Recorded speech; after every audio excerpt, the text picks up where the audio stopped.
Hey guys, how are you doing? So today I'm trying a new build guide format, which is much more compact and trying to be more engaging than what I used to do previously. So if you could leave a comment and let me know what you think about it, that would help me a lot. Thanks guys. So the build I'm going to show you is a build that relies heavily on the roguelite element of the game. The build starts very mildly, as you can see on the screen, and then it grows into insanity. So on the halfway point, that's what it looks like, and by the end you have reached absolute ungodliness. You might have noticed that I'm only using 3 skill. That is for consistency during the roguelite. So all you need to use is a level 7 Bombardment, a level 1 Closed Body, and a level 7 Prayer of Vengeance. Now that you're gonna level up and get your blessing, you need to pick the most efficient one. So for Bombardment, what you want to get as an epic is duration or cooldown. For the rare, you want at least 1 AoE, plus duration or cooldown, preferably the one that you didn't get in your epic. For the magic one, you want to get at least 2 frequency and 1 duration. And for the normal, you want only frequency. And as soon as you can, you need to ban damage. Close body now. For your epic slot, you want to get cooldown or decay resistance. For your rare, you want to get also cooldown or decay resistance, but you can get one of each or 2 of the same, it's gonna be good enough.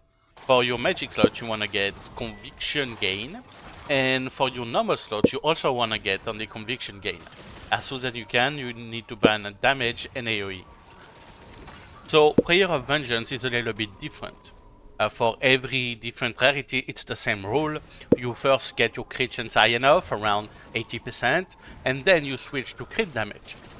Now, you could actively use it and benefit from the buff, but I'm way too lazy for that, and that's why I ban buff intensity and cooldown as soon as I can. Either of them.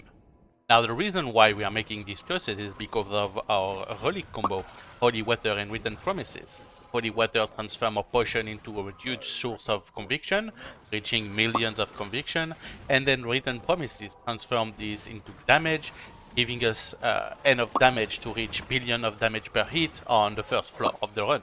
Now we are also using both Bombardment Relic, Ashes of Mourning and Colonel's Insignia. Now, Ashes of Mourning make it so Bombardment will recover 11% of your cooldown every time you hit a target. And since you can stack multiple Bombardment, this has a snowballing effect. Because if you can stack more than one, then you will get more hit per second, that will then reduce even more your cooldown, and you can stack even more Bombardment, you know? Since it's also convert our damage to plague damage, we can use this relic to increase the damage, get just as much as you feel is necessary. But for my part, I prefer moving speed, and since we cannot use movement skill in order to keep our consistency, these are the relics that I prefer to stack my inventory with. Now, as far as the affixes go for relic, here is a tier list to help you choose which one to put in. On S tier, you're gonna get percent life and crit damage.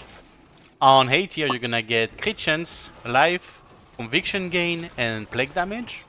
On B tier, you're gonna get move speed, XP gain, gold gain, and C tier is everything else.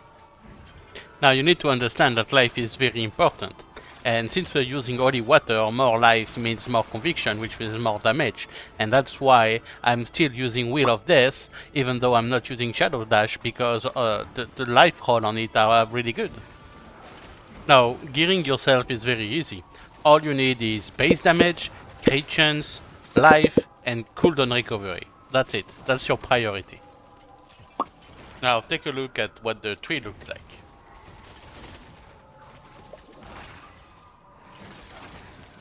Now, as far as priority goes, the passive that will really enable the build are in the middle with your base damage and your spell damage. On the right side with your life and your increased potion healing amount. And don't forget your potion capacity. And then on the left side you will get all your conviction gain and decay resistance. Also don't forget the cooldown speed. Now let's try to speedrun Constellation. After you pick the middle, you won't be able to get Power Orb because Bombardment doesn't cost any mana. Instead, grab the Agility Orb.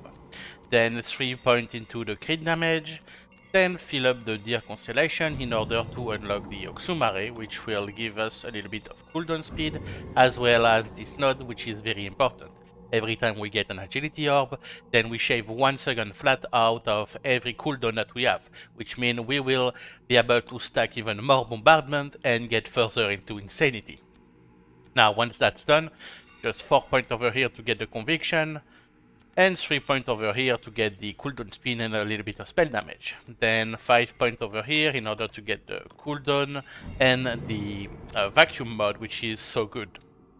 Now 5 points over here to get some more life. Then just 1 point here for the life again.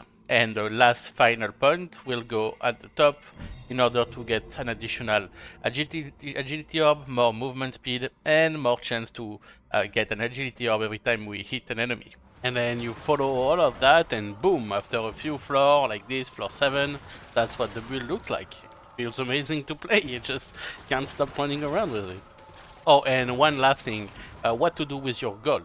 So the main thing I do is focus on the mana branch in order to get all the cooldown, and I skip the epic one because it's useless. Now, when I've done that, I go straight into the element branch and I grab all the AoE effects, including the epic one. And then if the run goes well and I still have some floor, I grab some crit chance, crit damage, move speed, everything that makes the run even better, you know. Now the final boss is immune to blight, so all of my relics that increase my damage if the enemy is blighted doesn't work. So what I like to do is just stay on it and stack a lot of bombardment, and once I feel like I have enough bombardment, I pop my potions and say goodbye to the boss. Alright, I hope you enjoyed the video, guys. See you in the next one.